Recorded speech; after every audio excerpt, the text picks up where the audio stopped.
szło i to nawet nie o to chodzi, że to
We will start in few minutes.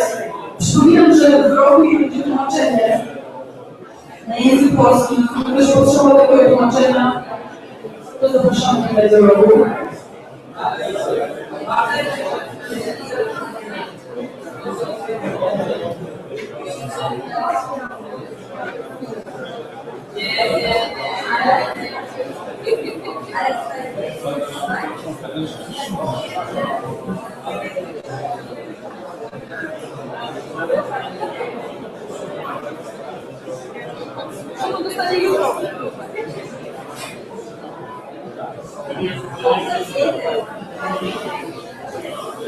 There are still features here in front of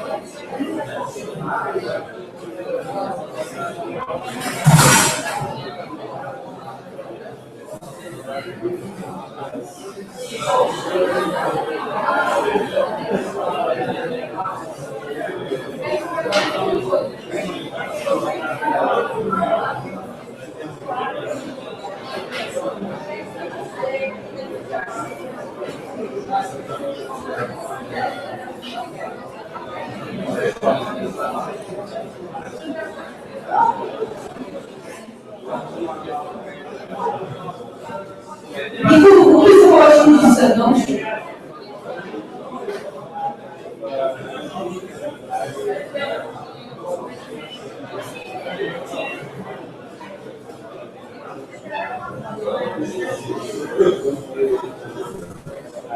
Ona mówi, że się nie powiedzieć,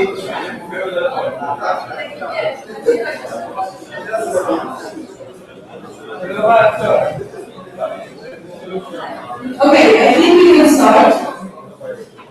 At the beginning, I would like to recommend to check on that table.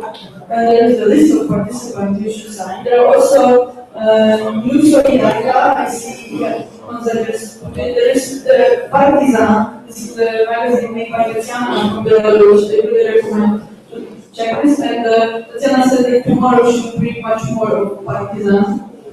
And there are also information about the project run by Stowarzyszenie Miejskiej Bajki, Association from the story from Stowarzyszenie. They do really great job. They do lots of really interesting projects. So information about that you can find on that table.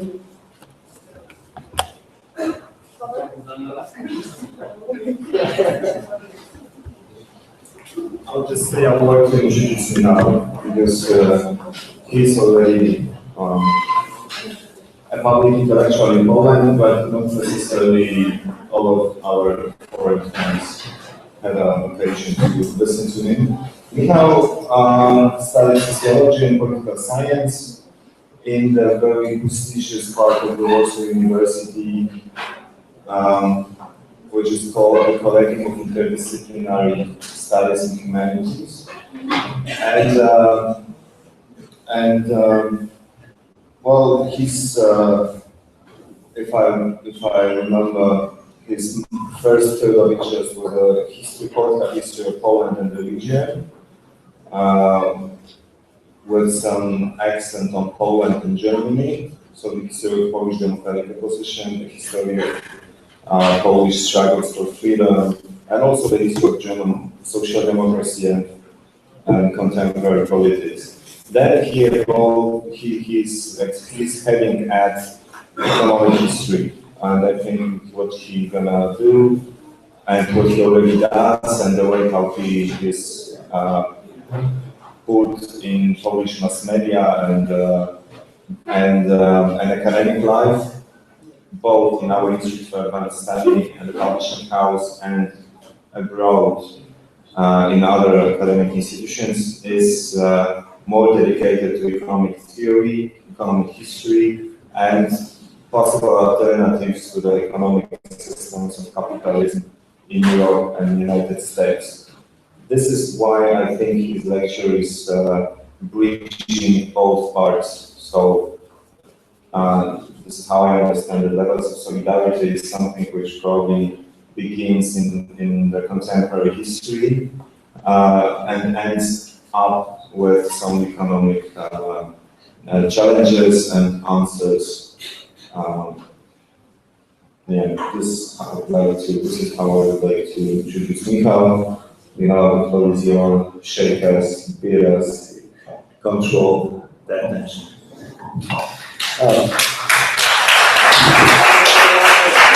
Thank you very much. It's an extremely optimistic sign that so many people came to an event that was announced as a lecture lasting 4 hours. I can assure you I won't speak for so long. It will be, I think, around half an hour or 40 minutes, and I'm pretty sure there will be a lot of topics, questions, controversies, I'm pretty sure, to be discussed. And so these 4 hours are dedicated to you and or actually to all of us to discuss the problems mentioned in my talk, and not only in my talk. And more serious remark, introductory remark is that probably for some of you, the intellectual framework of what I'm going to talk about will sound a bit conservative, because there's quite a lot of nation states thinking here and about the geographically defined problems, but I think it has some reference to what Slavek said today, that we here in Europe have very differentiating various geopolitical imaginations. There are challenges facing our countries, different perspectives, and I will try to elaborate how to combine all these different, sometimes opposite, in some cases, perspectives. And the third remark would be on why actually levels of solidarity in Europe, because so why Europe is the main framework for me. First, because there are 4 reasons. One is because I share Belgian philosopher's Chantal Mouffe's view that a multipolar world with Europe as one of the actors of the geopolitical and political landscape is probably the most desirable one, or at least the most desirable among the ones we can practically imagine. Here by EU, I don't mean just European Union within its borders, but rather EU with its, so to say, willing neighborhood. So all the societies and the countries that aspire or would decide to aspire to join the common project. I would never dare to define borders of Europe in terms of geography, because I believe that borders should be defined only politically and ideologically, and not geographically, historically, or in ethnic or religious terms. The second argument is that the second reason why Europe, because, well, the global framework I believe to be too abstract and too distant in terms of political agency, and on the other hand, regional or local framework having too little gravity or too little power against the global capital. The third reason would be that Europe is treated as something, sort of a unit for many external actors, including the people coming in masses to Europe recently. I mean, the refugees. It's treated as such by a political external factor, namely Russia. It is also treated as a unit for international markets. And fourth reason is because I believe that I treat Europe as my homeland, and I think many of you share this view. I believe that Europe is precisely now, because of the density and the intensity of things happening, namely various crises happening at once, is in a moment of a potential shift, or to put it differently, at the crossroads between either some political form of institutionalized European solidarity or something which I perceive as something very bad perspective, or this is new division of the continent between the, on one hand, neoliberal fortress Europe, and on the other hand, reactionary empire in the east. You can call it Ruski Mir if you want. With the geographical border somewhere between the Bug and Dnipro rivers. And these, why this moment is so crucial is precisely the accumulation of the 3 huge crises. Accumulation in time and in space. This is first the crisis of the political economy of the Eurozone. Second is the social crisis around the mass inflow of refugees, asylum seekers, immigrants, but generally newcomers from the outside to Europe. And the third crisis is the problem of military revisionism articulated now in eastern Ukraine, but potentially spreading to other regions. And of course, many of us are very much familiar with all this question concern, namely Euro crisis, the refugees, and the questions and the events in the East. Very often we are personally involved in political actions dealing with that questions. Nevertheless, I think the key question for people who think progressively today is the recognition of the fact that these three crises intertwine, and to recognize how solutions to this crisis depend upon each other, and also how much neglection of any of them would cause enormous trouble for all of us. This means that citizens of different parts of Europe, to put it very generally, the south, the east, and the north, so citizens of these different parts are variously focused on each of these topics. My point is that we have to take all of them into account at once and accept the fact that none of them, whenever we come from Vilnius, Rome, Warsaw, Berlin, or Budapest, none of them is somebody else's problem. I believe that in this moment there is a great need for European solidarity, meant not only in ethical terms, as St. Paul wrote in his famous letter to Galatians, bear one another's burdens. It's not just the ethical imperative, it's also an imperative for which the justification is the interdependency of all these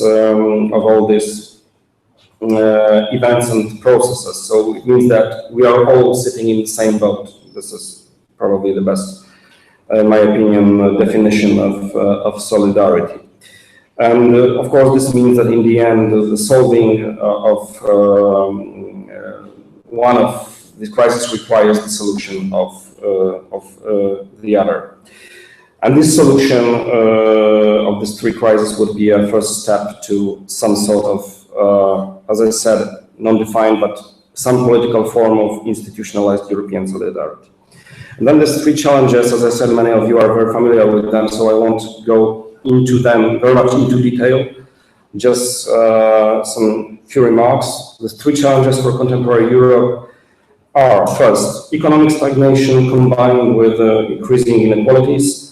Here I represent the post-Keynesian analysis, the post-Keynesian framework, which means that the core of the problem is, first, the lack of aggregate demand in Europe, plus raising exploitation of workers and the growing precariousness of their working conditions, plus externalizing of the costs of the crisis, not only in environmental terms, but also in the framework of nation states via export of goods, trade surplus, and on the other hand, import of cheap labor, so sort of a brain drain from poorer countries. So the picture is quite simple. Highly competitive countries offset their relatively balanced state budgets and low wage share in the GDP, which all implies a significant demand gap, even in the case of nearly full employment, which is mostly visible in German case. They offset this with trade surplus, which they impose on weaker countries. This process in longer term impairs the poorer countries or weaker or less competitive countries' current account balance and leads to debt accumulation, which in the aftermath means indebtedness-induced austerity policy and internal devaluation. So in the aftermath of that process, the countries, the weaker, the less competitive countries need to sell their public assets and cut wages, thus implying lower domestic demand, which is irreplaceable with exports on highly competitive markets, which pushes the country into a downward spiral of low growth and unemployment and finally social misery. I think the Greece is a very clear example. So in the end, what comes out of that process is Europe divided into, on one hand, trade surplus countries with moderate wages, very high profits, and and quite moderate debt, and on the other hand, the trade deficit countries with very low wages, with very moderate profits, and very high debt. And what is even worse, this economic situation is transposed into popular views or the notions that the public opinions of different countries have on the whole situation. So in the first case, so this trade surplus countries, their societies feel unjustly forced to pay for Vladar's profligacy, like it's a case of Germany against Greece. And in the opposite direction, the losers of this game feel exploited by the rich and betrayed by the EU. I don't claim that these views are symmetrical or that the truth lies in the middle. I don't believe in that in almost no case. But the problem is that the divergence in economic performance and unjust sharing of burdens of the crisis imply or help to raise for chauvinist, xenophobic, nationalist discourse and political agenda. So this is as to the first crisis, economy. The second, refugee crisis.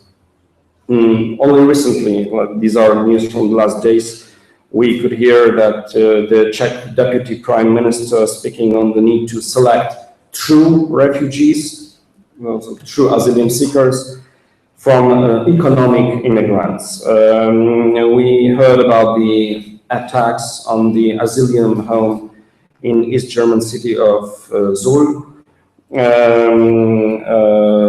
So just to give just a few numbers, I'm basing that on a very recent article by Branko Milanovic. The number of newcomers to Europe this year has already exceeded 100,000, which is about 15% higher than in the last year. The number of the dead people, mostly on the Mediterranean, has reached at least several thousand. Practically every European country now thinks about either deporting immigrants, making the asylum laws more difficult, or simply shutting the borders. It reaches from France, which under Sarkozy deported European Roma, to Hungary, that threatens threatens to shut its southern border to Serbia. As far as I know, they very recently started building an electronic fence at the border, and to Bulgaria, that the EU is urging has built a wall against Turkey.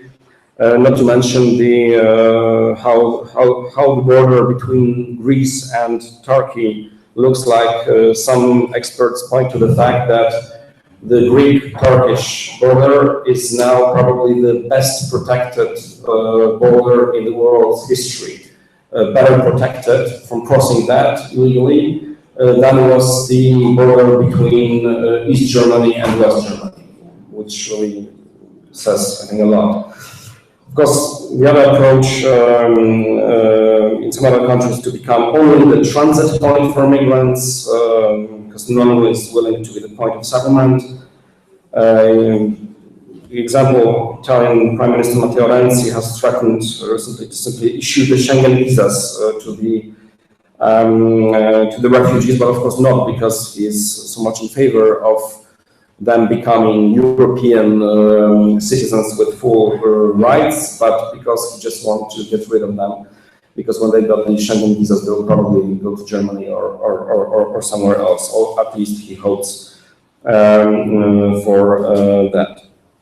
The most important factors behind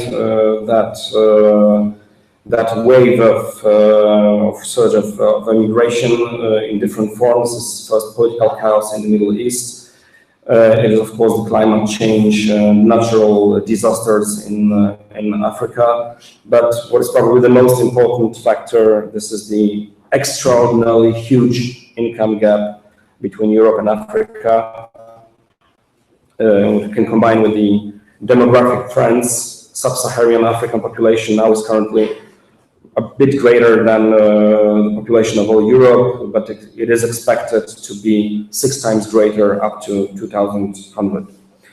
Although from a structural long-term point of view, which is shared not only by the leftist analysts but also by the liberal conservative ones, Europe, if it wants to sustain its welfare systems, is in desperate need of newcomers, of pure demographics. But today, the lack of economic growth, sluggish domestic employment numbers, and high unemployment rates, especially in Southern Europe, make the availability of real, however modest, jobs for migrants very low. And this is about the refugees. The third crisis we have to deal with is the crisis of revision, or connected to the revisionist, as I would call it, military policies of Russia in the eastern part of Europe. I interpret it that way, that military interference of Russia in Ukraine, including violation of the international law by annexating Crimea, seem to be, in my opinion, the function most of all of domestic Russian conditions. The policy paradigm that was started by the Russian ruling elite in late 90s and in the beginning of the 21st century, namely the fossil fuel-based energy superpower. So the general idea for Russia in international relations. This paradigm is probably exhausted because of the long-term trends in energy market. Decreasing prices of oil and gas probably will be sustained. If they won't decrease further, then at least they won't increase significantly in next years. The reasons for that are very many. Among them, the lower demand because of the Chinese economic trouble, the growing share of renewables in European but as well Chinese energy mix, the higher supply especially of oil because of Iraqi and potentially Iranian, after the US-Iranian deal, atomic deal. So the higher export from these two countries, as well as phenomenon that is very controversial from a progressive point of view, but nevertheless is a fact, and is a factor, which is a fracking revolution in US, and the probability that US will join the circle of oil exporting countries very soon.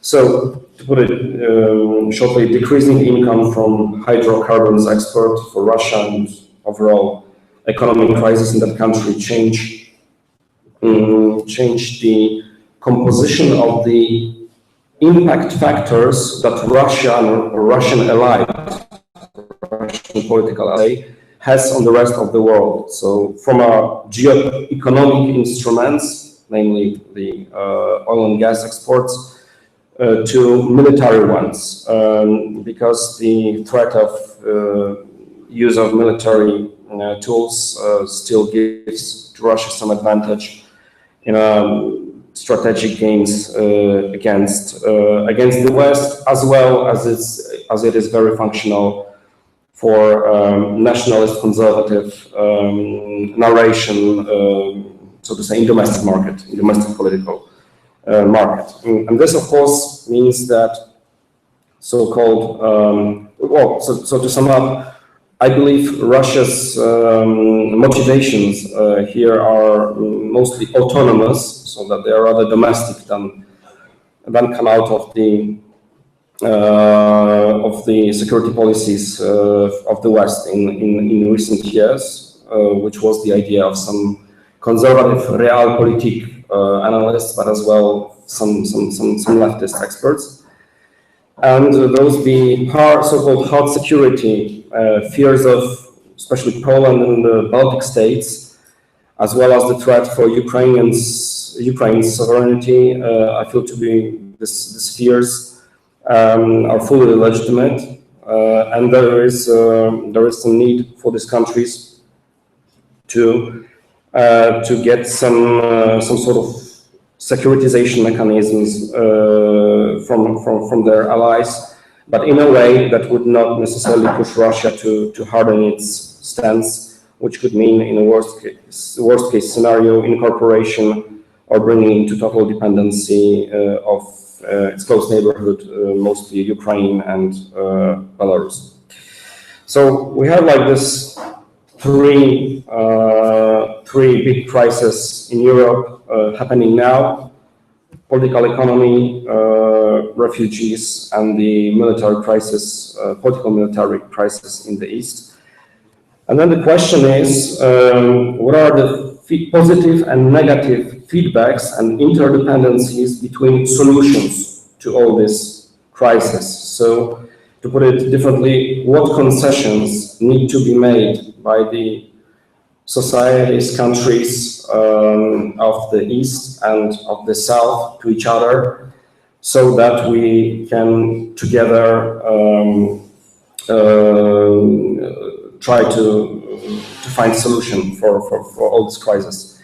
And I would give a few points showing these feedbacks between the necessary solutions. So first, I believe that no sustainable solution of the refugee crisis will be possible in Europe with such a big rate of unemployment and so low wage share in the GDP. In current conditions, there is an enormous pressure on the welfare system and downward pressure on wages that would be caused by hundreds of thousands of newcomers, and this would probably feed nationalist, xenophobic tendencies in politics in forms, very different forms, ranging from welfare chauvinism to open racism. And this is why I believe sort of a redistributive shift from the north to the south is needed, is necessary, including instruments of trans-European solidarity, like, that's just the example or one of the proposals, but I believe it to be quite reasonable as the first step, sort of a trans-European unemployment insurance financed from some pan-European tax, like Tobin tax or some other kind of this. So a trans-European mechanism which is disattached to a particular national identification of a person that would obtain some benefits. Of course, this would require a big policy shift in the north, most of all in Germany, but not only. As well in the east, especially in the Baltic states, which are part of the Eurozone and have an important impact on the mainstream economic policies in Europe. I believe that the change of their approach, so the Baltic Eurozone countries and of Poland being outside of the Euro, but because of its gravity and its close ties to Germany having some impact on European policy, this would, the change of economic policy from austerity policy to some different kind of stimulation policy, stimulation of growth, would require a change of the approach in the East. The second thing, of course, is that in the long term, sustainability and enhancement of European welfare systems will be attainable only in one case, that is when young immigrant workforce will be treated as new citizens and not as hypocritically as Gastarbeiter, as they were treated in Germany in the 60s and 70s, which of course includes the need for integration policies.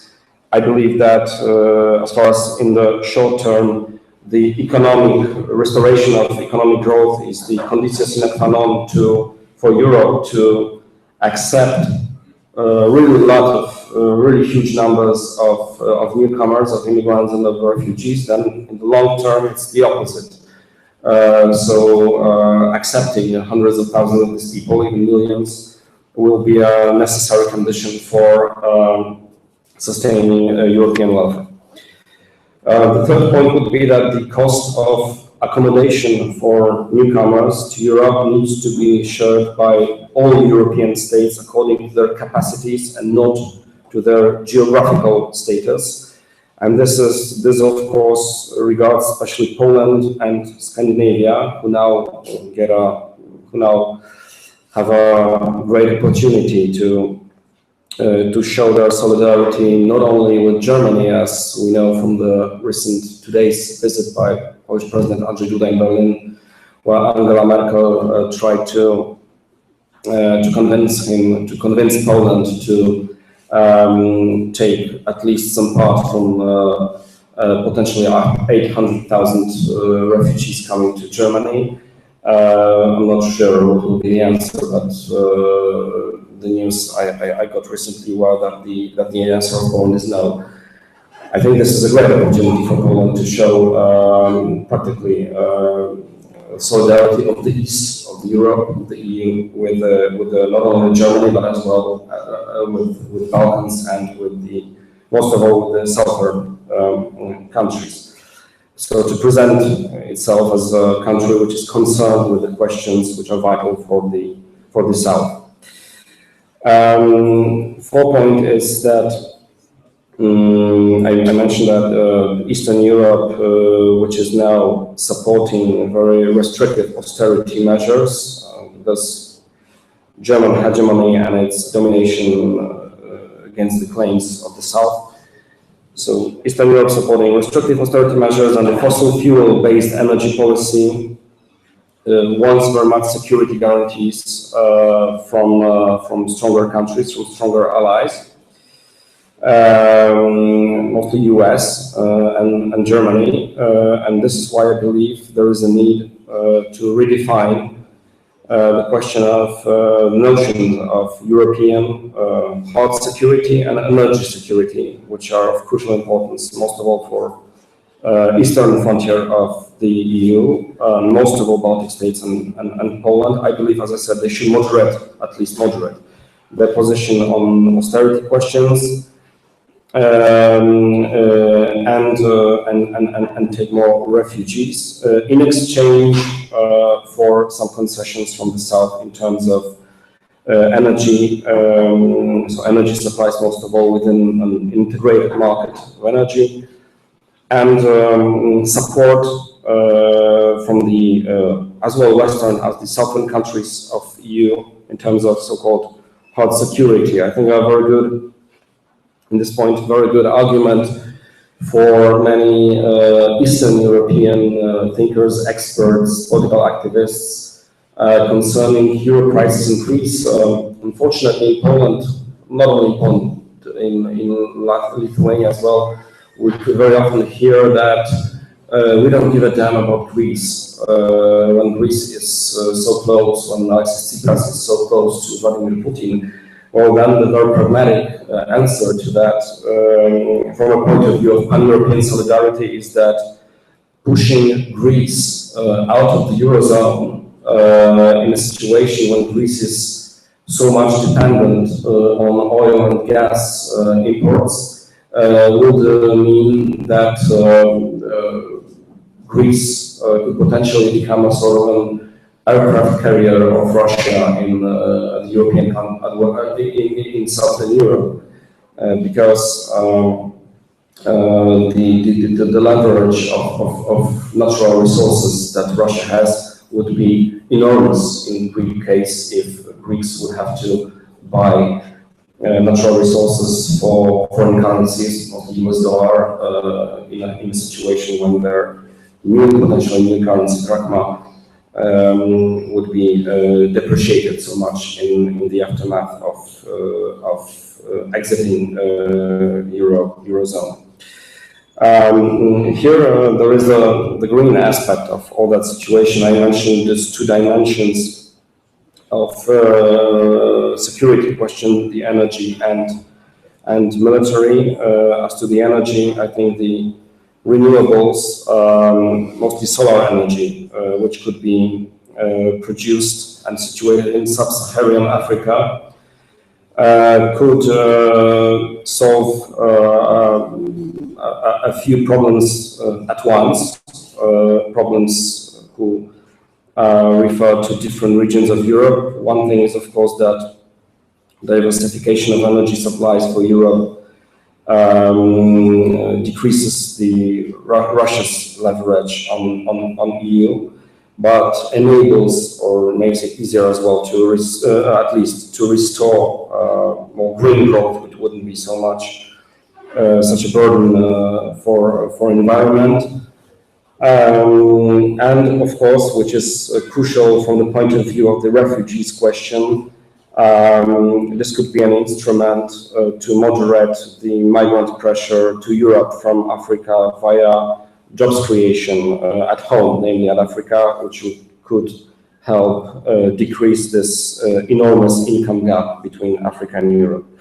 So this is this energetic dimension of security. The other is the military one, which is, I know it's highly problematic for many people who feel themselves or identify themselves with a progressive leftist way of thinking, but still I think it's a topic worth consideration. Today, Poland and Baltic states seek refuge in United States arms, and from a purely realist perspective, this can even work. But in my opinion, it would mean, of course, I mean the question of the NATO base and military units of the US in Poland, relocated in Poland and Baltic states. But it would mean probably, on one hand, strengthening pro-austerity, which means pro-German and anti-Southern position in terms of economy, because Germany, which is skeptical about the involvement of the US, military involvement of the US in Baltic states and Poland, would probably require kind of unconditional support from Poland and Baltic states in exchange for their acceptance of American military presence here, and probably it would also mean, because of the American involvement here, a fossil fuel option in terms of energy policy, or making it even stronger than it is today. So, and of course, what is, in my opinion, the most terrifying perspective, in my view, the sort of a worst case scenario, such an option would probably facilitate some sort of a old school conservative realist option in Western Europe's and the West's relationship with Russia, which would mean division of the continent into two zones of influence, probably with Ukraine staying outside the Western and Central European zone. I'm saying that and thinking in these terms because now there is very unclear and ambiguous policy of a new Polish president in that area. I don't think this is a common view in Poland, but my personal opinion is that it is highly probable that Poland, Polish authorities, Polish government will try to exchange the American military presence in Poland for acceptance of the fact that there will be a new Iron Curtain. That is, we'll have American soldiers in our soil, and Polish border will be the border of the Western world perceived in totally Cold War terms, and Ukraine being left outside in the Russian zone of influence. What could be the alternative for that? As I said before, I believe that Russia's expansionary policy is rather domestic, politically domestic, economically external reasons, and it is not just the answer to some sort of Western policy of expansion, like the expansion of NATO in the late 90s, which means that just to say that we want to, for example, demilitarize the Central Europe wouldn't be an answer to the problem. What could be the answer? I think the alternative, and this is why it touches the question of southern and western countries of the EU as well, is some sort of Europeanization of hard security questions, meaning that the American involvement, military involvement in Europe should be, in my opinion, replaced by some sort of pan-European pooling and sharing of military force, which of course would require participation of the southern and western countries. To put it very shortly, this would mean that southern countries would have to agree that it is also their obligation to protect their allies from the European Union, which are at the eastern frontier of the EU, and that military involvement cannot be just the question of narrowly understood and geographically understood national interests. So of course, in that scenario, so for the support and for the guarantees in terms of military security, guarantees and support from the South, Poland would agree. Poland and the other eastern countries of the EU would have to agree to participate more generously in cost sharing of all the problems that I mentioned before and that are touching at most the southern countries. The last point, as to the general interdependencies with all these three crises: economy, refugees, and military question in Ukraine, I think it is that EU that closes the perspective of its extension to any direction, either to the south or to the east. It's the EU that treats itself as a closed political project. That is the big force of attraction for Europe was always that it was undefined in terms of the borders, and this was, at least in terms of ideology and official narration, open to everyone who was told that everyone who's sharing European values. This is very symptomatic that European borders are not defined in no European document, official document. Which of course means that the perspective of the EU accession for different countries, including Ukraine, should stay open.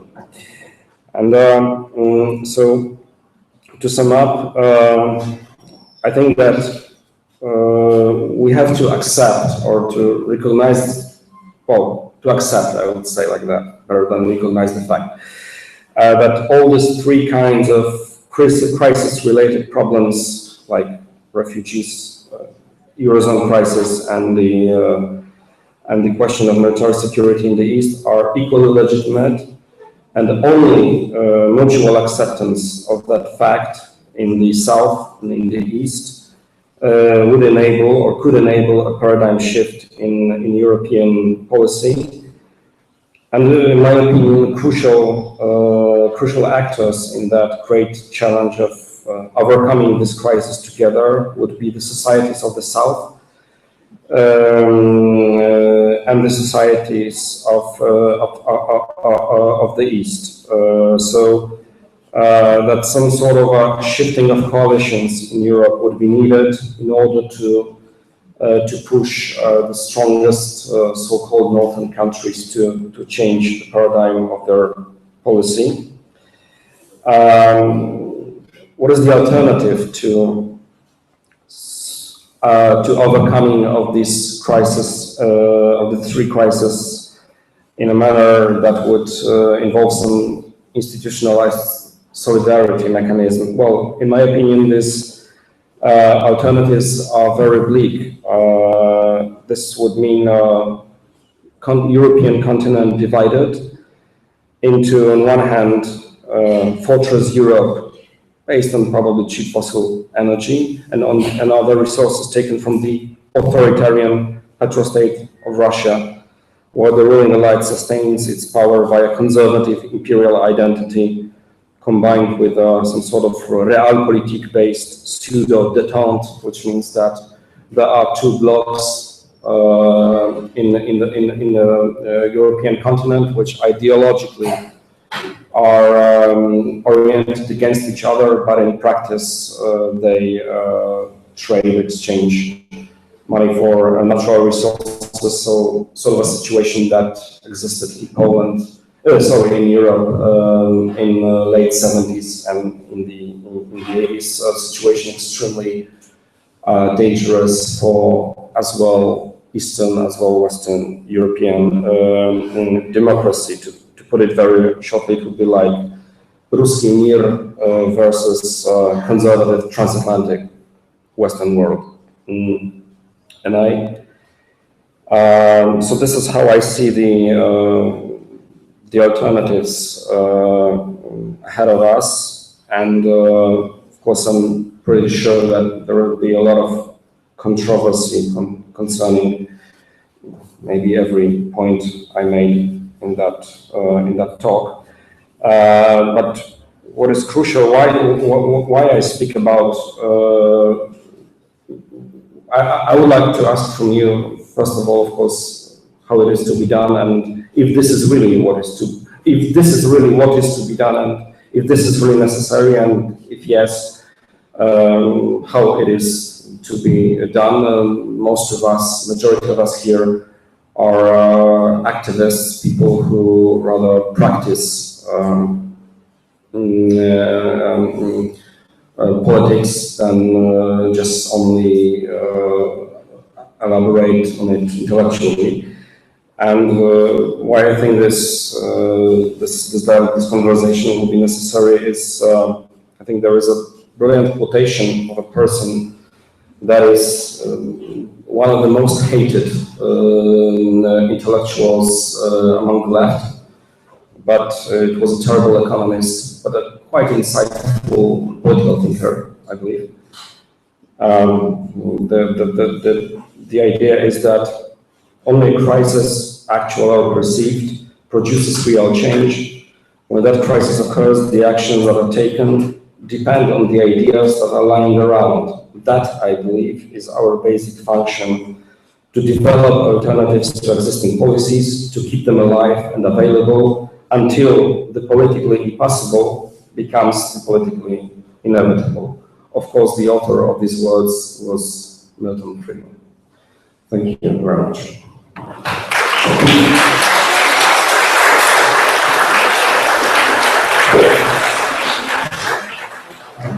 I was talking almost an hour, so maybe we would have a 10-15 minutes break. I think would be a good idea.